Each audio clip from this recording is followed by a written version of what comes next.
Welcome to Our Girl Relationships. We talk about the problems people face in their day-to-day lives. Let's start with the video. I work in a company that deals with wedding planning and interior designing. When I told my boss that I was about to get married, he asked me if I could let the company do a portfolio to promote some new theme designs that they were coming up with. We usually did the test by using a whole different budget, but using it on mine would save the company a lot of money. And in exchange, he offered me paid leave of 3 weeks. 3 weeks was no joke. And accepting the offer was just beneficial for me as I wouldn't have to worry about the whole planning headache. So I agreed, and the company planned everything. I wasn't really planning on having a big ceremony and only wanted close family and friends to present, but because the company was actually doing a design test in real time, some employees needed to be present. I was conflicted because a lot of my colleagues would surely call me out for not inviting them to something the company was paying for. So I ended up inviting 50 colleagues. On my wedding day, everyone was having fun, and I wasn't worried about anything other than just getting through my vows without messing up. Only family that we invited were our siblings and parents.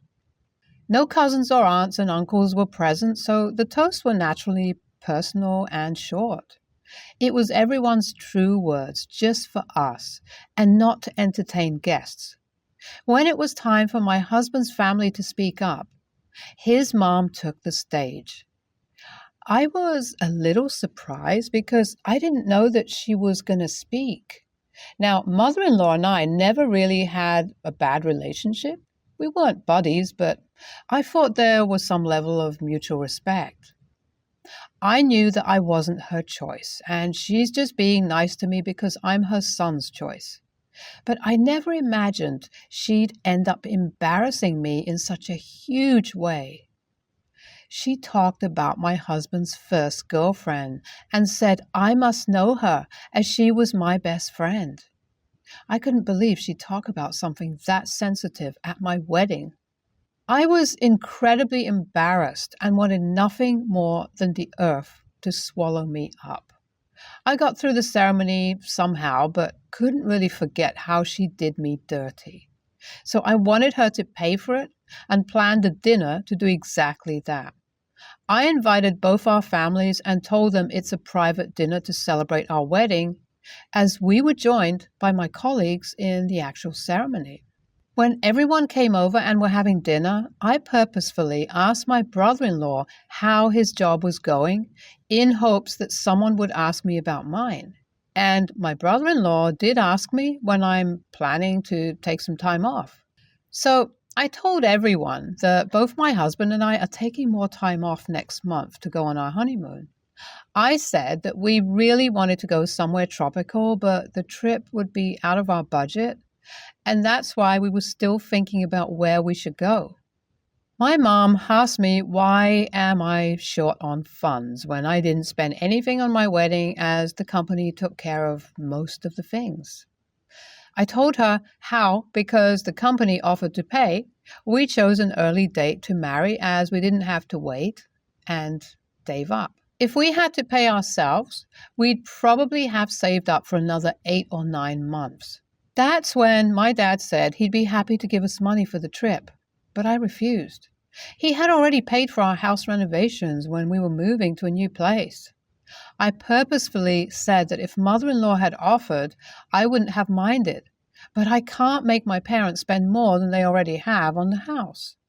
So my mother-in-law was on the spot as everyone was looking at her, and finally she asked father-in-law if they could buy us a vacation to Bali or some other place as our wedding gift. And my father-in-law had to say yes. I was happy to put her in the spotlight and rip her off after how she put me in the spotlight that day. My husband did try to deny mother-in-law's offer, but she said she didn't mind. The atmosphere was filled with mixed emotions. My husband was a little annoyed while mother-in-law refused to do anything else all night and kept sipping her drink. My parents were quite happy and were trying to keep the conversation going. The next day, my husband didn't come home after work and texted me saying he's going over to his parents' house because mother-in-law wanted to come home. I was a bit uneasy after seeing this text, but when he came home the next day, I felt a little better. I did notice a change in his behavior. And when I asked him why he's being strange, he said it's because of workload and nothing personal towards me. Of course, I believed him and even tried to cheer him up. Over the next few days, his mood didn't change much, and the only time we spent together was dinner time. He started going to bed early and leaving before I got up. Then, suddenly, after a few days, I received a mail with divorce papers in it. I was shaken because it hasn't even been a month since I got married, and now he's asking for a divorce? I called him immediately, but my calls went straight to voicemail. There was no way I could focus on work after that, so I took the rest of the day off and came straight home.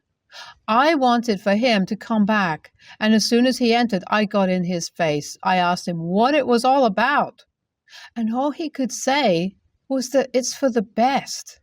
But I didn't let him move without getting a proper explanation, and finally, he told me he made a mistake. He said he thought he knew me, but only after marrying me did he find out how manipulative I am, and now he feels like I manipulated him into leaving my best friend for me when they broke up.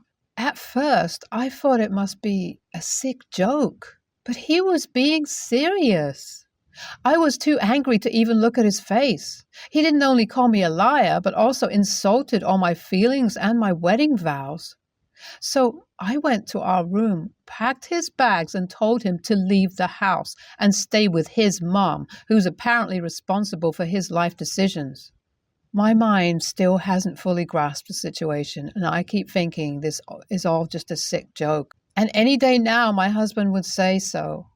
Was what I did really make me an a-hole? Is ripping her off really such a bad thing when she embarrassed me in front of everyone I see on a daily basis?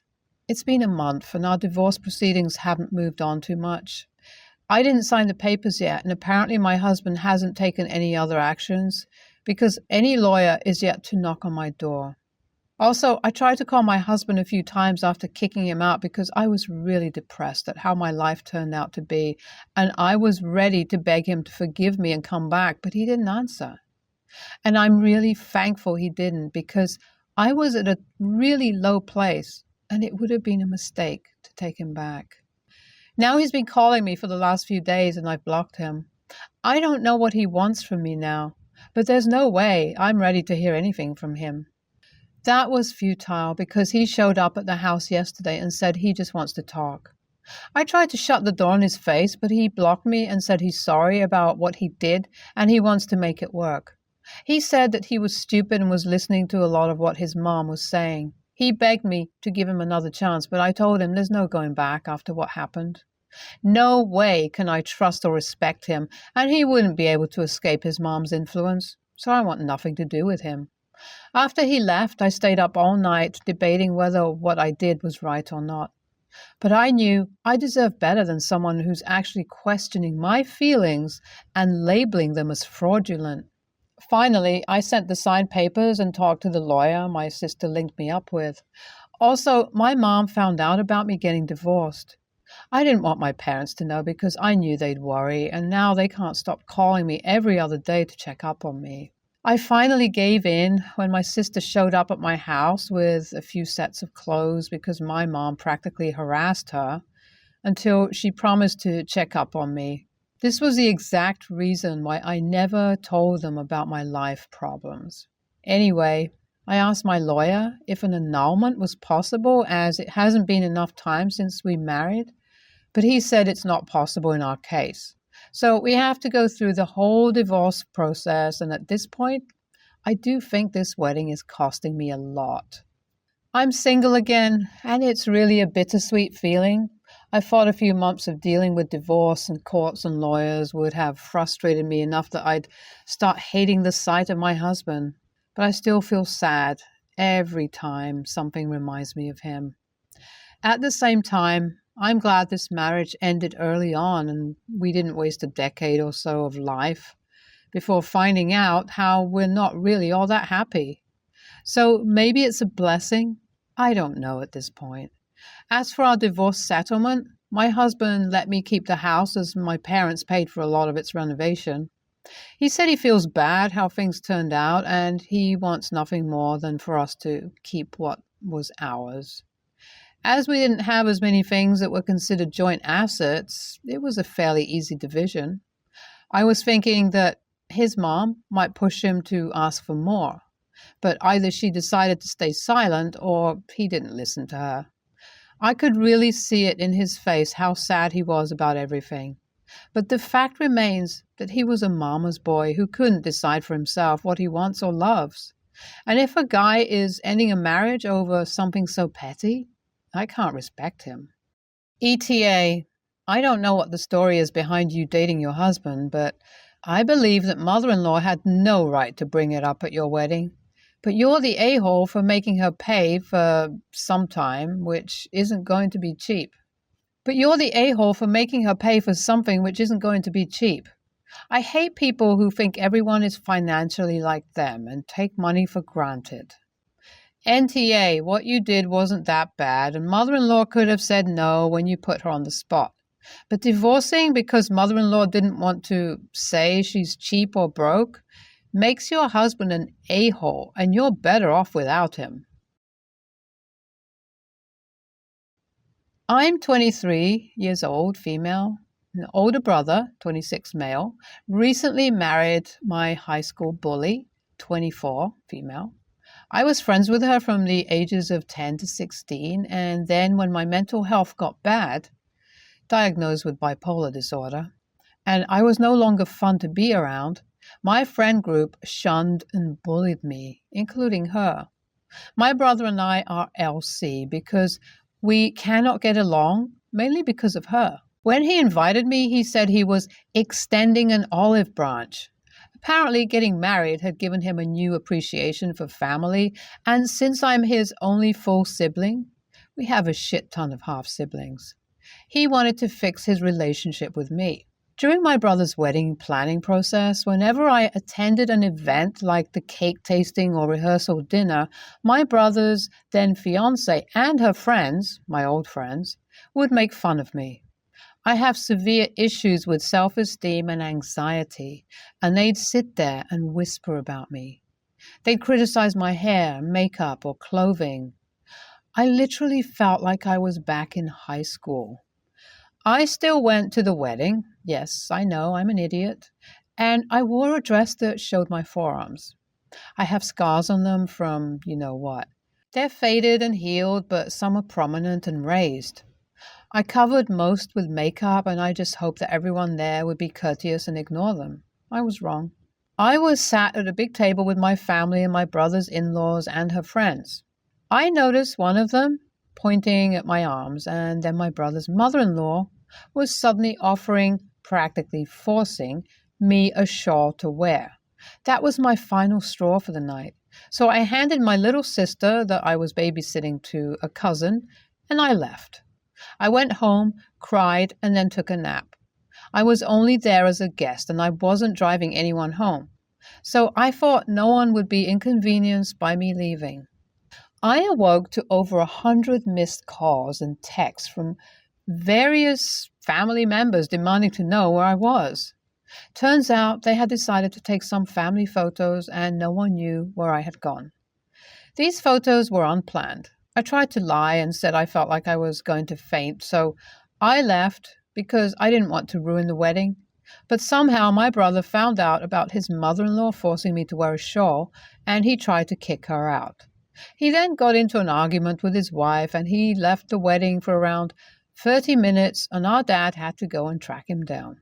My dad said the wedding wasn't ruined because my brother eventually returned, and everyone still got on the dance floor and had fun, but a scene was definitely caused. I'm being blamed for this by my brother's wife, her family, and majority of my own family.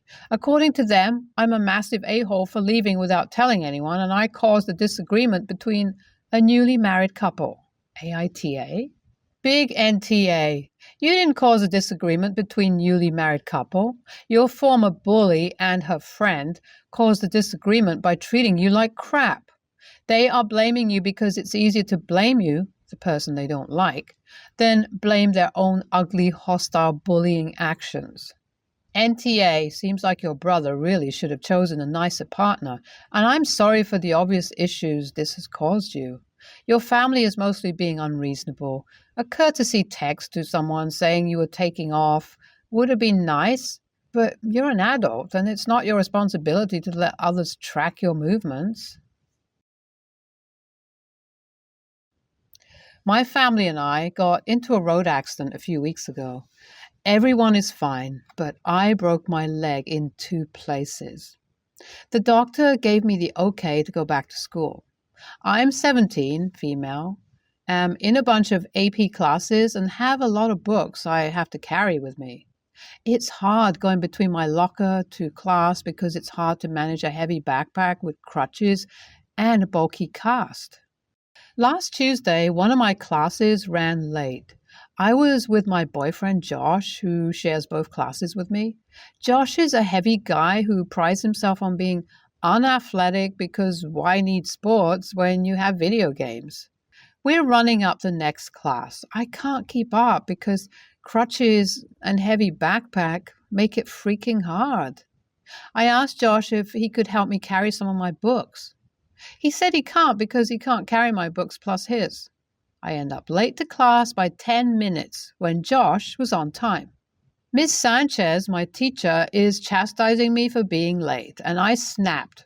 Well, if Josh wasn't so out of shape and would help me, I wouldn't be late.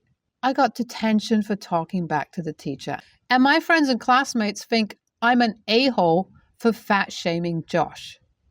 Josh says I'm unfair to him because I know he's out of shape and can't help me. I'm just sick of being let down by him all the time. AITA? Or should I try to be more understanding?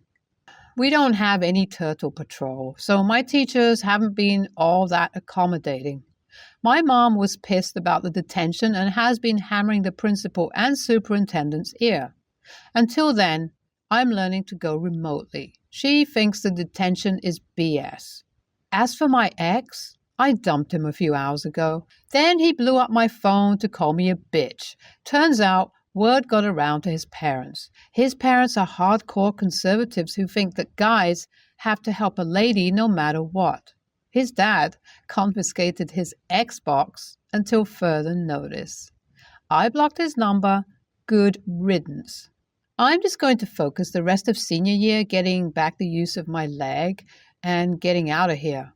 Josh sucks, and I can't believe I dated that loser. Wow, the comments here. I stand by my choice. Screw Josh. Screw my school. I'm going to be graduating in 8 months and moving on to better things. He had it coming when his Xbox got confiscated. Maybe he'll learn to be a better boyfriend. Peace out. Frustrated broke leg has left the building. ESH. You shouldn't have fat-shamed your boyfriend. That was low. He should have helped you and given the teacher a heads up about the previous class having run late and you being on the way.